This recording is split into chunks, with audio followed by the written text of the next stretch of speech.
Hello friends, welcome back to my channel knowledge world. और आज का वीडियो आप लोगों के लिए बहुत इन्फॉर्मेटिव है। तो प्लीज़ वीडियो स्टार्ट करने से पहले मैं आप लोगों से रिक्वेस्ट करती हूँ, मेरा चैनल सब्सक्राइब करिए और बेल आइकन पर क्लिक करना बिल्कुल मत भूलना, क्योंकि मैं जैसे ही कोई नया वीडियो अपलोड करूँ आप लोगों को पता चल जाए। और कमेंट्स करिए, आप लोगों के जितने भी डाउट्स हैं, जितने भी, सब क्लियर कर लीजिए, सब कमेंट्स करिए। और लाइक प्लीज़ करना मत भूलें। जितना ज़्यादा आप शेयर कर सकते हैं मेरा वीडियो अपने फ्रेंड्स को, अपने रिलेटिव्स में अगर आपके कोई हो तो आप प्लीज़ वो भी करिए, ठीक है। तो वीडियो स्टार्ट करते हैं विदाउट वेस्टिंग टाइम। तो आज का मेरा वीडियो आप लोगों के लिए है cut off paramedical BPT BSLP BOT round 1, round 2, round 3, तीनों राउंड की कट ऑफ मैं आपको बताऊंगी। आप लोगों को बहुत डाउट आ रहा था एक चीज़ में, जैसे ही नोटिस रिलीज़ हुआ आप सब ने मुझसे पूछा कि दीदी बीएससी एमएलटी कहाँ है। तो प्लीज़ देख लीजिए, बीएससी एमएलटी लास्ट ईयर भी काउंसलिंग सेकेंड राउंड में आया था, ठीक है। सेकेंड राउंड में चॉइस फिलिंग में ऑप्शन आया था बीएससी एमएलटी का। Till then you have to participate in the first round. इसका मतलब ये नहीं है कि आप फर्स्ट राउंड को छोड़ देंगे, आपको फर्स्ट राउंड में चॉइस फिलिंग करनी पड़ेगी, वरना आप सेकेंड राउंड में चॉइस फिलिंग करने के लिए एलिजिबल नहीं होंगे। अगर आपको फर्स्ट राउंड में कॉलेज मिल जाता है, ठीक है, तो आपको 40,000 पे करके उसे फ्रीज़ या फ्लोट करना पड़ेगा। फ्रीज़ फ्लोट करने से आपको वो सीट पक्की हो जाएगी। अगर बाई चांस सेकेंड राउंड अगर आप फ्रीज़ कर देते हैं तो यानी वो वही कॉलेज आपके पास रहेगा and you are not willing to participate in further rounds, ठीक है। यानी आपके 40,000 चले गए, आपकी वो सीट पक्की है, कंफर्म है, उसके बाद आप और राउंड्स में पार्टिसिपेट नहीं करोगे। अगर आपको और राउंड में पार्टिसिपेट करना है या आपकी एक्सपेक्टेशन के अकॉर्डिंग आपको कॉलेज नहीं मिला, तो आप क्या करोगे, आप उसे फ्लोट करोगे। क्या करोगे, फ्लोट करोगे।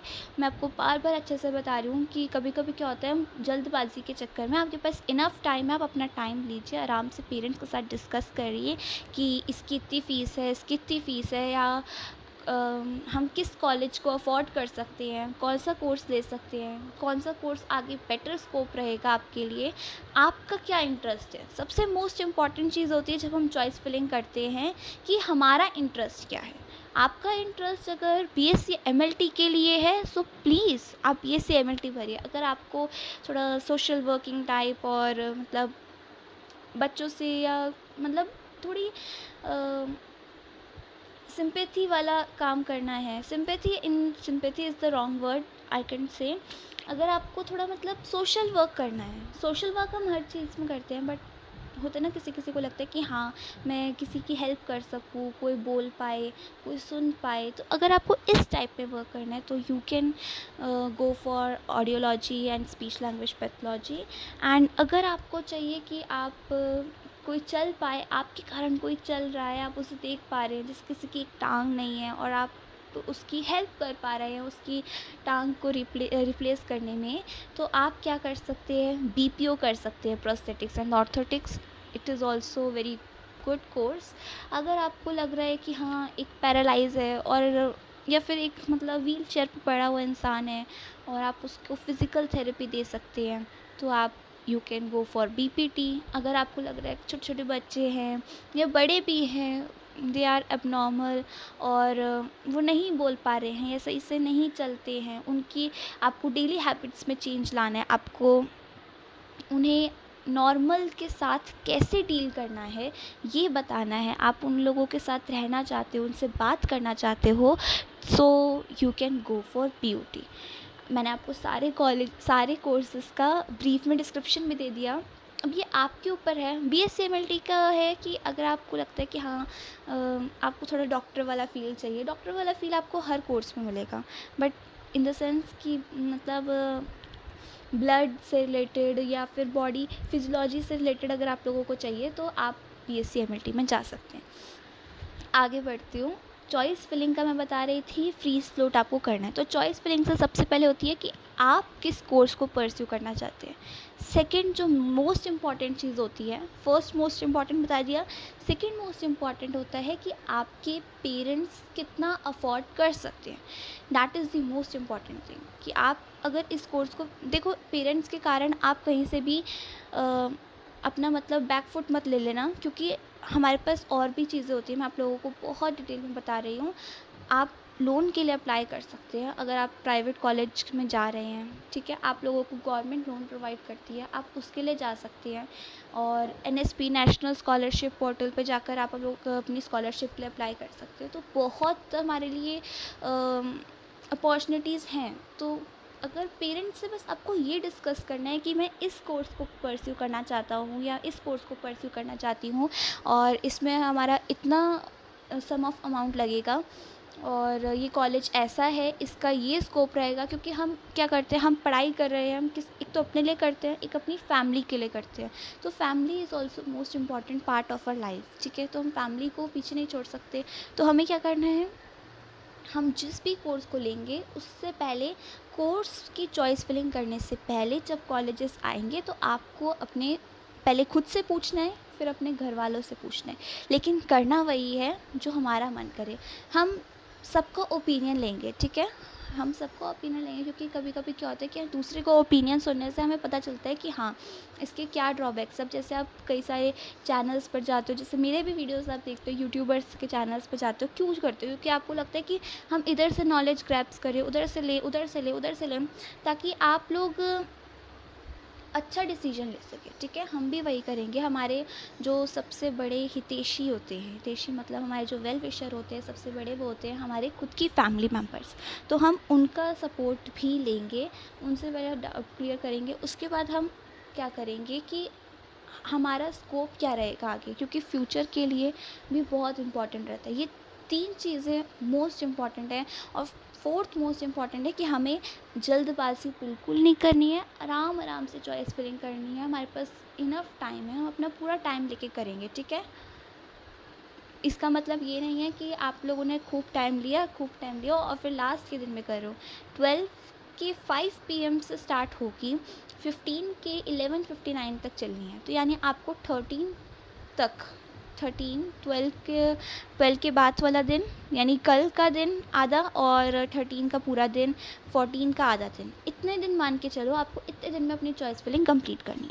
तो मैंने बहुत आपको डिटेल में बताया नहीं बताया। आप लोगों के अभी भी जो डाउट्स हो वो क्लियर कर लेना। मैं अब आगे बढ़ती हूँ। आप लोगों के जो और भी इम्पॉर्टेंट चीज़ आप पूछ रहे हैं मुझसे बार बार, कट ऑफ उस पर, ठीक है। तो हम लास्ट ईयर की कट ऑफ देख रहे हैं BSLP के लिए। नीचे हमारे को कुछ कोड वर्ड्स एब्रीविएशंस दे रखी हैं, मैं उसके अकॉर्डिंग बताती हूँ। OPNOAI मतलब है ऑल इंडिया जनरल, ठीक है। ऑल इंडिया जनरल के अकॉर्डिंग है हमारी minimum rank 18 and maximum rank 290, ठीक है। मतलब मिनिमम रैंक 18 गई थी, मैक्सिमम रैंक 290 गई है। इसके बीच में और भी बच्चे गए हैं, फर्स्ट और ये लास्ट का है। अगर हम SCNOAI की बात करें, ऑल इंडिया शेड्यूल कास्ट की अकॉर्डिंग देखें तो अली अवर जंग में मिनिमम रैंक 307 गई है और मैक्सिमम रैंक 510। ये मैं राउंड 1 की बात कर रही हूँ, लास्ट ईयर की बात कर रही हूँ, ठीक है। और फिर उसके बाद अगर हम देखें BCNOAI, तो BCNOAI मतलब ऑल इंडिया OBC कोटा, ठीक है। All India OBC quota minimum rank 339 and maximum rank 636। तो मैं आप लोगों को एक चीज़ पहले बता दूं कि जो हमारे बाकी कॉलेजेस, जो प्राइवेट कॉलेजेस हैं, उनमें क्या रहता है, हमारा दिल्ली कोटा चलता है। एक वर्धमान, जो नेशनल कॉलेजेस हैं, एक अली अवर जंग और एक वर्धमान, इनमें क्या होता है, हमारा दिल्ली कोटा नहीं चलता। हाँ, 85% सीट सेंक्शन होती है, बट दिल्ली कोटा के अकॉर्डिंग आपको सीट नहीं मिलेगी, आपको ऑल इंडिया रैंक के अकॉर्डिंग ही मिलेगी, ठीक है। ये डाउट मैंने आपका क्लियर कर दिया। दिल्ली कोटा के अकॉर्डिंग आपको सीट्स मिलती हैं बाकी कॉलेजेस में। कॉलेज ऑफ हिंदू राव में भी आपको मिल जाएगी, मेडिकल लैब टेक्नोलॉजी वाली में, दिल्ली कोटा के अकॉर्डिंग। लेकिन इस अली अवर जंग में, क्योंकि नेशनल इंस्टीट्यूट है, तो वो फेयर करते हैं IPU वाले, उसमें क्या होता है, ऑल इंडिया रैंक के अकॉर्डिंग ही आपको मिलेगा, ठीक है। आप जैसा कि देख रहे हो इसमें OPNOHS, इसका मतलब है दिल्ली जनरल कोटा से किसी को सीट नहीं दी गई है, क्योंकि इसमें ये वाला होता ही नहीं दिल्ली जनरल, इसमें आपको मिलेगी तो मिलेगी ऑल इंडिया कोटा से, ठीक है। NODFAI all India defence quota में अगर हम जाएंगे, देखो मिनिमम रैंक 677 और मैक्सिमम रैंक 677 इतना ही मिला है, ठीक है। EWNOAI यानी EWS ऑल इंडिया कोटा से जाओगे तो आपको मिनिमम रैंक 313 मिली है और मैक्सिमम रैंक 375। तो ये हमारा हो गया अर्ली आवर जंग का audiology and speech language pathology. अगर हम बात करें बनारसी दास चंडीवाला इंस्टीट्यूट ऑफ फिजियोथेरेपी, बहुत बच्चे इसके बारे में PCIP करके पूछ रहे हैं, तो देख लीजिए आप लोग PPT के लिए क्या रहा है। इसमें आपको दिल्ली कोटा से मिलेगा। देखो यहाँ तक हमारा SCONAI schedule caste all India quota है, यहाँ से हमारा दिल्ली कोटा है, ठीक है। तो NODFHS में अगर हम जाकर देखें, यानी दिल्ली डिफेंस कोटा से हमारे को मिली है इधर सीट, मिनिमम रैंक 498 और मैक्सिमम रैंक 983, देख रहे हैं आप लोग, है ना। उसके बाद OPNOHS यानी दिल्ली कोटा से minimum rank 8 and maximum rank 240, ये हम बनारसी दास की बात कर रहे हैं BPT। SCNOHS Delhi quota scheduled caste, minimum rank 241, maximum rank 733। NODFOS minimum rank 630, maximum rank 630। NODFOS का मतलब मैं एक बार देख लेती हूँ। NODFOS मतलब आउटसाइड दिल्ली डिफेंस, ठीक है। और आउटसाइड दिल्ली OBC से मिला है minimum rank 82, maximum rank 292। Scheduled caste outside quota है हमारा, उसमें मिला है मिनिमम रैंक 385, मैक्सिमम रैंक भी 385। देखो आप देखो मिनिमम और मैक्सिमम रैंक का एक मतलब का है कि इसमें से एक ही बच्चा सेलेक्ट हुआ है, क्योंकि मैंने आपको पहले ही बताया था 85% seats are reserved for Delhi students and 15% for rest of the students.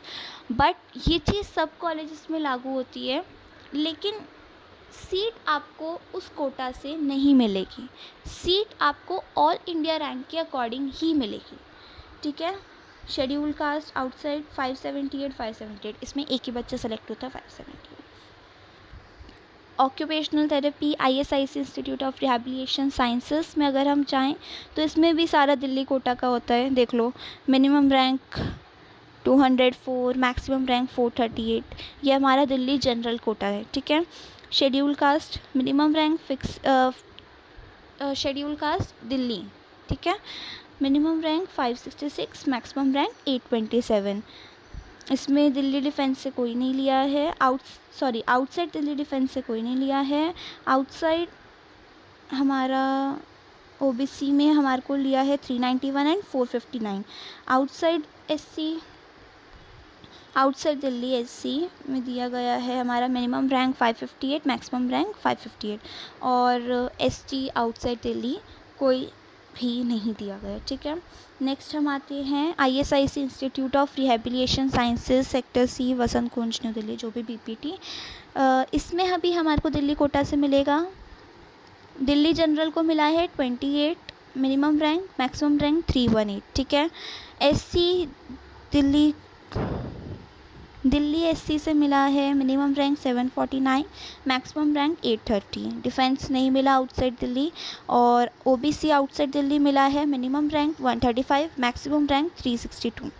यही बात हम करें SC की, मिनिमम रैंक 853, मैक्सिमम रैंक 853।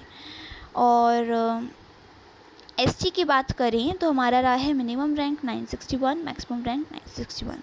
तो ये हमारी बात हम कर रहे थे फर्स्ट राउंड की, ठीक है, राउंड 1 BPT लास्ट ईयर की। जैसे ही राउंड 2 स्टार्ट होगा मैं फिर दोबारा अगेन वीडियो बनाऊंगी, जिससे कि लास्ट ईयर की कट ऑफ आपको पता चल जाए। लेकिन उससे पहले मैं आप लोगों को कुछ डाउट्स क्लियर कर देती हूँ चॉइस फिलिंग से रिलेटेड, ठीक है। एक ही वीडियो में आपको सब कुछ जिससे कि मिल जाए। देखिए, चॉइस फिलिंग मैंने आपको बताया कैसे करनी है। जो कॉलेज आपको पसंद हो वो सबसे ऊपर, ये सबको पता है। चॉइस फिलिंग मतलब ये होता है कि अपनी इच्छा के अनुसार जो भी आपकी इच्छा है उसके अकॉर्डिंग आप अपने कॉलेजेस को लगाओ, ठीक है। मान लीजिए किसी को बनारसी दास चंडीवाला पसंद है, तो वो क्या करेगा, BCIP पहले लगाएगा। उसके बाद उसे पहले हम देखेंगे कोर्स, अगर हमें कोर्स पसंद है BPT, ठीक है। उसके बाद हम पहले BPT को अलग करते हैं। उसके बाद हम बात करते हैं हमें क्या कौन सा कॉलेज पसंद है। अगर मान लीजिए BPT में 2 कॉलेजेस हैं, BCIP एंड ISIC। अगर हमें ISIC पसंद है तो हम फर्स्ट पे किसे लगाएंगे, ISIC को। अगर हमें BCIP पसंद है तो हम फर्स्ट पे किसे लगाएंगे, BCIP को। अगर हमने रैंडमली लगा दिए कि हमें कोई भी कॉलेज मिल जाए, तो इससे भी कोई मैटर नहीं करता आपकी, लेकिन फ़र्स्ट चॉइस BPT होना चाहिए, BPT के दोनों कॉलेजेस। सेकंड, अगर आपको लगता है कि अगर मेरे को BPT नहीं करना, मेरे को क्या करना चाहिए, और आप सोचते हो मेरे को BPO करना चाहिए, प्रोस्थेटिक्स एंड ऑर्थोटिक्स करना चाहिए, तो आप क्या करोगे कि अगर आपको फ़र्स्ट चॉइस लग रहा है कि वर्धमान मिल जाएगा, अगर BPO मिलेगा, तो आप क्या करोगे, थर्ड चॉइस पे क्या कर लोगे, वर्धमान। अगर आपको लगता है कि मुझे तो कॉलेज आप ठान के बैठे हो ISIC में ही एडमिशन करवाना है, कभी कभी क्या होता है किसी का भाई बंधु होता है, तो उस कारण पेरेंट्स भी फोर्स करते हैं कि अरे इसी में चले जा। आपकी भी विलिंगनेस होती है कि हाँ चलो सपोर्ट मिल जाएगा, एक नॉलेज भी मिल जाएगी, अगर ऐसा भी होता है। इस कारण से आप क्या कर सकते हो, आपको BPT कोर्स पसंद है तो आपने फ़र्स्ट में लगाया बनारसी दास इंस्टीट्यूट, और फिर लगाया ISIC लगाया।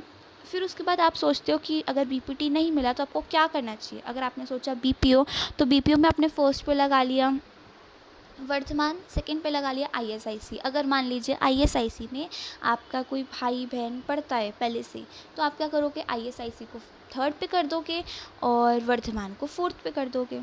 उसके बाद आप सोचते हो कि चलो मैंने ये कोर्स कर लिए, मेरे को BOT करना है। अगर मेरे को मान लो BPO भी नहीं मिला, तो मेरे पास कुछ तो होना चाहिए, तो आप BOT करते हो। BOT में हमारे पास बचा एक ही कॉलेज, कौन सा, ISIC, institute of rehabilitation sciences. तो आप क्या करोगे, आपकी फिफ्थ चॉइस क्या हो जाएगी, ISIC, ठीक है। उसके बाद आपने कहा कि चलो गवर्नमेंट कॉलेज की बात है, BSLP को हम ले लेते हैं। BSLP आपने ले लिया अपनी मतलब लास्ट के कोर्स में, तो आपकी सिक्स्थ चॉइस क्या हो जाएगी, अलिया वर्जन national institute of speech and audiology, ठीक है। ऐसे करके आप अपनी चॉइस फिलिंग अपनी विलिंगनेस के अकॉर्डिंग लगाओगे। देखिए, प्रेशर हर तरफ से होता है, हर किसी को प्रेशर होता है कि हमें कौन सा कॉलेज मिलेगा, कौन सा नहीं मिलेगा। जो मोस्ट इम्पॉर्टेंट चीज़ होती है वो होती है हमारा करियर, हमारे लिए, ठीक है। आगे फ्यूचर में हम क्या बन रहे हैं, क्या नहीं बन रहे, इससे सबको, सोसाइटी को मैटर नहीं करता।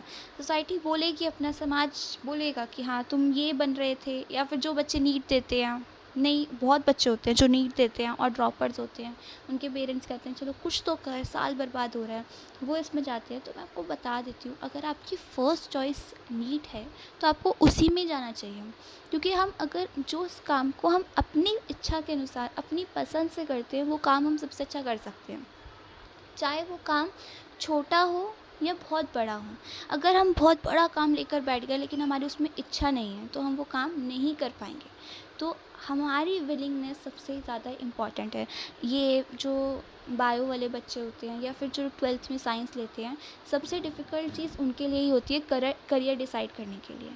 साइंस वाले बच्चों के लिए डिफ़िकल्ट इसलिए होता है, आर्ट्स में कई सारी फील्ड्स मिल जाती हैं और कॉमर्स में भी मतलब बच्चे कर लेते हैं। साइंस एक तो डिफ़िकल्ट, इसमें 3 हमारे फिज़िक्स, केमिस्ट्री, बायो।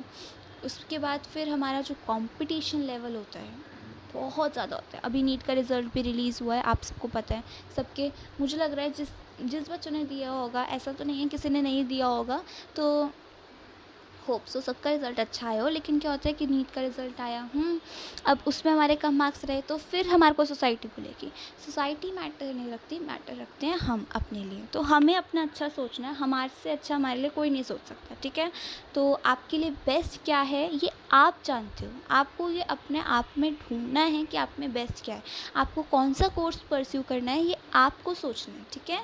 पेरेंट्स आपके लिए गाइड करेंगे कि हाँ, ये कोर्स तुम्हारे लिए सही है या नहीं, ठीक है। और हमारे लिए कभी कभी क्या होता है, कोई फाइनेंशियली वीक बच्चा होता है, उस कारण वो अपनी पढ़ाई छोड़ देता है। तो मैं बता दूं कि गवर्नमेंट बहुत हेल्पफुल है, और एजुकेशन सिस्टम भी हमारा अच्छा होता जा रहा है इंडिया का। आप देख रहे हैं इंडिया कैसे डेवलप्ड होती जा रही है। तो मैं आप लोगों को बता देती हूँ, आप लोग लोन के लिए अप्लाई कर सकते हैं जो गवर्नमेंट हमारे को सेंक्शन करती है। उसके बाद जब हमारे को लोन वापस अपना चुकाना होता है, तो उसके लिए हमारे को गवर्नमेंट एक इनफ टाइम पीरियड देते हैं कि हाँ, हम कम से कम हमारी फ़र्स्ट सैलरी आए, हम कुछ अपने लिए कमाएं, उसके बाद हम लोन दें। तो आप लोगों को किसी भी कारण से परेशान होने की ज़रूरत बिल्कुल भी नहीं है, ठीक है। बिल्कुल भी परेशान नहीं होना है। चिल पिल लो और रेस्ट करो, क्योंकि कभी कभी क्या होता है, हम परेशान होकर या वरीनेस या स्ट्रेस में, एंग्जाइटी में हम क्या करते हैं, गलत स्टेप ले लेते हैं। आप लोगों को बिल्कुल अभी आप जैसे नीट का रिज़ल्ट आते हैं, ऊट पटांग मतलब न्यूज़ स्टार्ट हो जाती हैं कि इस बच्चे ने ये स्टेप उठा लिया, ये स्टेप, ये सब फालतू की चीज़ें हैं। आप लोग अपनी लाइफ एंजॉय करो अपने तरीके से, ठीक है। तो बहुत लंबा वीडियो चला गया, तो वीडियो को यहीं पर ही स्टॉप करते हैं। Thank you for watching my video, and तक वीडियो देखा उसके लिए थैंक यू। और उसके बाद सेकेंड राउंड की जो कट ऑफ होगी लास्ट ईयर की, वो मैं आपको सेकेंड राउंड से पहले बताऊंगी। चॉइस फिलिंग के रिगार्डिंग अगर अभी भी आपका कोई डाउट रह गया हो, ठीक है, वो मैं आप क्लियर कर देती हूँ। फ्रीज़ फ्लोट का रहता है, तो जैसे ही चॉइस फिलिंग स्टार्ट होगी, जब चॉइस फिलिंग का मैं आपके लिए वीडियो बना रही होंगी कि कैसे करना है, तो फ्रीज़ और फ्लोट में क्या डिफरेंस होता है और कितने कैसे विलिंगनेस पे करते हैं, मतलब 40,000 एक ही बार पे करने पड़ते हैं। कल भी मुझे किसी का कमेंट आया था कि 40,000 बार बार पे करने पड़ते हैं, एक बार, तो मैं बता दूँ, एक बार पे करने पड़ते हैं, लेकिन पे ज़रूर करने पड़ते हैं, ठीक है। ऐसा नहीं कि आपने फर्स्ट राउंड में पे नहीं करे कि मैं सेकेंड राउंड में पार्टिसिपेट कर दूंगा। अगर आपको फर्स्ट राउंड में कॉलेज अलॉट होता है तो 40,000 आपको पे करने पड़ेंगे। वीडियो बहुत लंबा हो गया है, सॉरी फॉर डैट, लेकिन मैं आप लोगों से रिक्वेस्ट करती हूँ कि please please please please please मेरा चैनल सब्सक्राइब करिए, और एंड तक वीडियो देखने के लिए थैंक यू। और सबके साथ अच्छा होगा, परेशानियों को सारी भूल जाइए, बस अपनी लाइफ को अपने तरीके से स्पार्कल करिए, ठीक है, ब्राइट बनाइए। आप लोगों के पास अपॉर्चुनिटी है, चॉइस फिलिंग स्टार्ट होने वाली है कल से। सबके साथ अच्छा होगा, ठीक है। Thank you, thank you.